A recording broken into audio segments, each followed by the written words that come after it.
ഇനി പഠിക്കാൻ പോകുന്ന സിസ്റ്റംസ് അല്ലെങ്കിൽ ഇനി പഠിക്കാൻ പോകുന്ന സിലബസ്, മെത്തേഡ്, ഈ ഒരു രീതികൾ കൃത്യമായിട്ട് ഫോളോ ചെയ്താൽ മാർക്കറ്റിൽ നിന്നും നമുക്ക് ആവശ്യമുള്ള പ്രോഫിറ്റും സമ്പത്തും ഉണ്ടാക്കിയെടുക്കാം. അതിലൊരു സംശയമില്ല. അപ്പോൾ അതിനാദ്യം വേണ്ടത് സറണ്ടർ ആവുക എന്നുള്ളതാണ്. അതായത് സിസ്റ്റത്തിന് വേണ്ടി അല്ലെങ്കിൽ മാർക്കറ്റിന് മുമ്പിൽ നമ്മളുടെ എല്ലാ ചിന്തകളും, നമ്മളുടെ അറിവുകളും, നമ്മളുടെ എക്സ്പീരിയൻസുകളും, നമ്മളുടെ കാഴ്ചപ്പാടുകളും മാറ്റിവെച്ച് സിസ്റ്റത്തിന് മുമ്പിൽ സറണ്ടർ ആയി കഴിഞ്ഞിട്ടുണ്ടെങ്കിൽ നമുക്ക് മാർക്കറ്റിൽ നമ്മൾ ആഗ്രഹിക്കുന്ന രീതിയിലുള്ള ഒരു പ്രോഫിറ്റ് ഉണ്ടാക്കിയെടുക്കാം. അതിലൊരു സംശയമില്ല. സറണ്ടർ ആവാനുള്ള മനസ്സ് മാത്രം ഉണ്ടായാൽ മതി.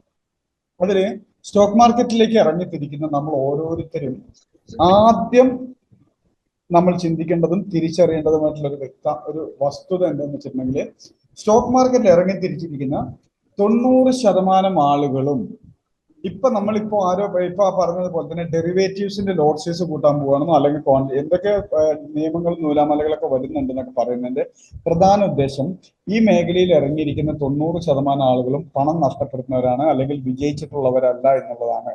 അപ്പൊ അങ്ങനെയെങ്കിൽ നമ്മൾ തിരിച്ചറിയേണ്ട ഒരു യാഥാർത്ഥ്യം എന്താണെന്ന് വെച്ചിട്ടുണ്ടെങ്കിൽ, സ്റ്റോക്ക് മാർക്കറ്റിലെ മാർക്കറ്റ് അവൈലബിൾ ആയിരിക്കുന്ന അറിവുകളും മെത്തേഡുകളും സ്ട്രാറ്റജികളും ഒക്കെ ഈ 90% ആളുകളും പരിശ്രമിച്ചിട്ടും അവർക്ക് നേടാൻ പറ്റാതെ പോയിട്ടുള്ള അല്ലെങ്കിൽ അവർക്ക് സസ്റ്റെയിൻ ചെയ്യാൻ പറ്റാത്ത രീതിയിലുള്ള മെത്തേഡുകളും സ്ട്രാറ്റജികളും ഒക്കെ ആയിരിക്കും. അതൊരു പക്ഷേ സാധാരണക്കാരന്റെ കാഴ്ചപ്പാടിൽ നിന്ന് നോക്കുമ്പോൾ അതാണ് നല്ലത്, അതാണ് മാർക്കറ്റിൽ റിസൾട്ട് കൊണ്ടുതരിക എന്നായിരിക്കും തോന്നുന്നത്. പക്ഷെ നമ്മൾ തിരിച്ചറിയേണ്ടത്, അത് ഫോളോ ചെയ്ത് ആരും തന്നെ അവർ ഉദ്ദേശിച്ച രീതിയിൽ അല്ലെങ്കിൽ അത് ഫോളോ ചെയ്തിരിക്കുന്ന പകുതിയിലധികം ആളുകളും അവർ ഉദ്ദേശിച്ച രീതിയിൽ ഒരു റിട്ടേൺ അല്ലെങ്കിൽ ഒരു ഗ്രോത്ത് ഉണ്ടായിട്ടില്ല എങ്കിൽ അത് ഫോളോ ചെയ്യുന്ന നമുക്കും അത് ഉണ്ടാകാനുള്ള സാധ്യത കുറവാണെന്ന്. അതായത് മാർക്കറ്റിൽ അവൈലബിൾ ആയിരിക്കുന്ന മെത്തേഡ്, സ്ട്രാറ്റജി, കൺസെപ്റ്റ്, ഈ പേരിട്ട് വിളിക്കുന്ന എന്തും അത് ഫോളോ ചെയ്തിട്ടിരിക്കുന്നവർ, മുമ്പ് ഫോളോ ചെയ്തവർ സക്സസ് ആക്കിയിട്ടുള്ളതാണോ നോക്കുക. അതായത് വിജയികളുടെ പാതകളിലൂടെ നടക്കുമ്പോൾ മാത്രമേ നമുക്കും വിജയം ഉണ്ടാവുള്ളൂ. പരാജിതരുടെ വഴികളിലൂടെ നടന്നു കഴിഞ്ഞാൽ നമ്മളും വിജയിക്കാനുള്ള സാധ്യത കുറവാണെന്നുള്ള ആ ഒരു ബേസിക് ഐഡിയ നമ്മുടെ മൈൻഡിൽ ഉണ്ടായാൽ മതി. സക്സസ് ആയിട്ടുള്ള ആളുകളെ ഫോളോ ചെയ്യുമ്പോഴാണ് നമ്മളും സക്സസ് ആകുന്നത്. അതല്ലാതെ ഫെയിലർ ആയിട്ടുള്ള, സക്സസ് ആകാൻ കഴിയാത്ത ആളുകളുടെ മെത്തേഡുകളോ സ്ട്രാറ്റജികളോ അവരുടെ അറിവുകളോ അവരുടെ ഐഡിയകളോ ഫോളോ ചെയ്തിട്ടുണ്ടെങ്കിൽ നമ്മളും ഒരിക്കലും ഒരു മേഖലയിലും ആ ഒരു സക്സസ് എന്നുള്ള ഒരു ലെവലിലേക്ക് എത്താൻ പറ്റില്ല എന്നുള്ളത് സ്വയം തിരിച്ചറിയണം. അപ്പോൾ മാർക്കറ്റിൽ ഇന്ന് അവൈലബിൾ ആയിരിക്കുന്ന മെത്തേഡുകളും കൺസെപ്റ്റുകളും സ്ട്രാറ്റജികളും ഫോളോ ചെയ്യുമ്പോൾ നമ്മൾ ഒന്ന് ചിന്തിക്കണം, അത് ഫോളോ ചെയ്ത മുൻഗാമികൾ, മുൻപുണ്ടായിരുന്നവർ അവർ ആഗ്രഹിക്കുന്ന രീതിയിലുള്ള റിട്ടേൺ ഉണ്ടാക്കിയെടുത്തിട്ടുള്ളതാണോ എന്ന് ചിന്തിക്കണം.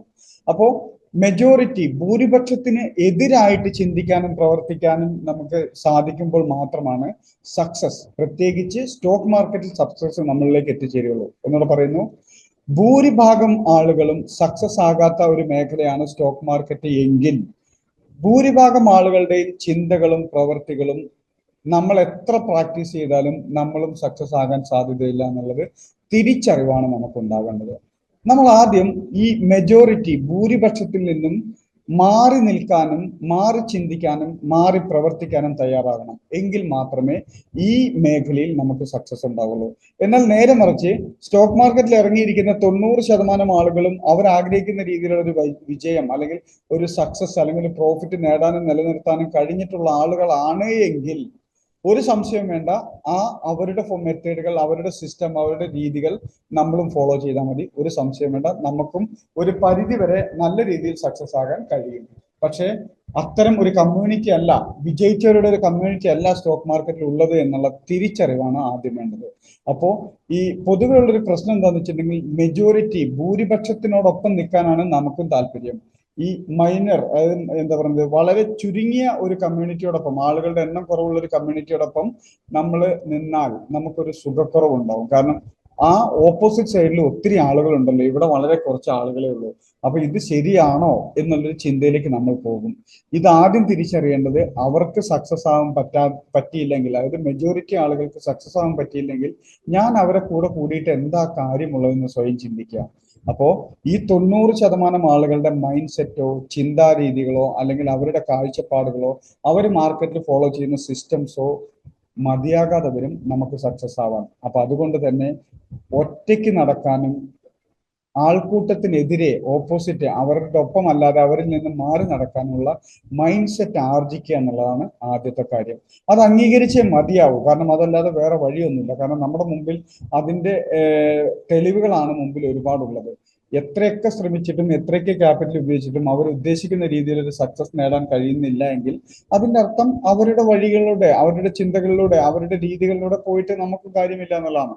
ഇത് തിരിച്ചറിഞ്ഞിട്ടാണ് സ്റ്റോക്ക് മാർക്കറ്റിൽ സക്സസ് ആകാനായിട്ട് നമ്മളും പരിശ്രമിക്കേണ്ടത്. കാരണം സക്സസ് ആകാനായിട്ട് അപ്പൊ എന്ത് ചെയ്യണം എന്നുള്ള ക്വസ്റ്റ്യൻസിലേക്ക് നമ്മൾ പോകും.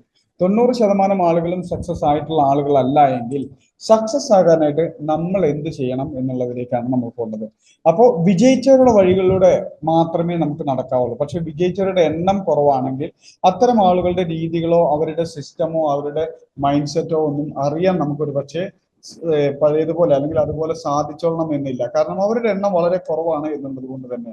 അപ്പോ നമ്മൾ ആദ്യം തിരിച്ചറിയേണ്ടത് സ്റ്റോക്ക് മാർക്കറ്റിൽ വിജയിക്കാം, സ്റ്റോക്ക് മാർക്കറ്റ് എന്നല്ല, ലോകത്തിലെ ഏതൊരു മേഖലയിൽ വിജയിക്കണമെങ്കിലും, ലോകത്തിലെ ഏതൊരു മേഖലയിൽ വിജയിക്കണമെങ്കിലും നമ്മളുടെ അപ്രോച്ച്, നമ്മളുടെ സമീപനത്തിലാണ് മാറ്റം വരേണ്ടത്.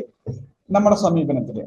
കാരണം നമുക്കറിയാം ഏതൊരു മേഖലയിൽ എടുത്താലും നമ്മളുടെ ഇഷ്ടത്തിന്, നമ്മളുടെ താല്പര്യത്തിന്, നമ്മളുടെ സൗകര്യത്തിന് പ്രവർത്തിച്ചാൽ ചിലപ്പോൾ അവിടെ ഉദ്ദേശിച്ച രീതിയിലുള്ള ഒരു നേട്ടം ഉണ്ടാക്കാൻ സാധിച്ചോളണമെന്നില്ല. അതായത് ലോകത്തിലെ ഏതൊരു മേഖലയിലേക്ക് നമ്മൾ ഇറങ്ങി പുറപ്പെട്ടാലും നമ്മളുടെ സ്വപ്നം അനുസരിച്ച്, നമ്മളുടെ ഇഷ്ടത്തിനനുസരിച്ച്, നമ്മളുടെ താല്പര്യത്തിനനുസരിച്ച്, നമ്മളുടെ രീതിക്കനുസരിച്ചുള്ള ഒരു അപ്രോച്ച് അല്ലെങ്കിൽ സമീപനം എല്ലാ മേഖലയിലും നമുക്ക് വിജയം കൊണ്ട് തന്നോളണമെന്നില്ല.